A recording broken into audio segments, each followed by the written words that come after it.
मुसल्लह फर्क ने भारत को जंग में सन्नाटेदार थप्पड़ रसीद किया। अमरीकी कांग्रेस की रिपोर्ट ने जंग में हमारी फतह पर मोहर सब कर दी। जंग में फील्ड मार्शल ने मेरी मुशावरत से फैसले किए। वज़ीर आज़म शहबाज शरीफ का बाग में तकरीब से खिताब, कहा कि हमारी एयरफोर्स और बर्री फौज ने 4 रोज में भारत की फौज को घुटने टेकने पर मजबूर किया। अमरीकी सदर साद भारतीय तैयारी गिराने का बार बार जिक्र कर चुके हैं।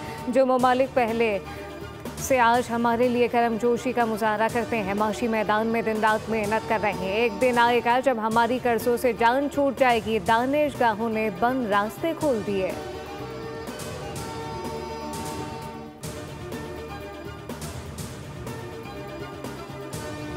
अमरीकी सदर ने एक बार फिर पाक भारत जंग रोकने का क्रेडिट ले लिया। कहा, मैंने पाक भारत जंग 350% टैरिफ की धमकी से रोकी। पाकिस्तान और भारत एटमी जंग के करीब थे। मैंने कहा, जंग नहीं रोकेंगे तो टैरिफ लगाऊंगा और अमेरिका के साथ तिजारत नहीं कर सकेंगे।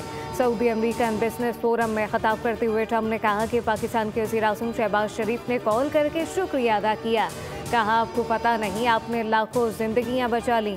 भारतीय वज़ीर आज़म ने फ़ोन करके कहा कि वो जंग में नहीं जा रहे।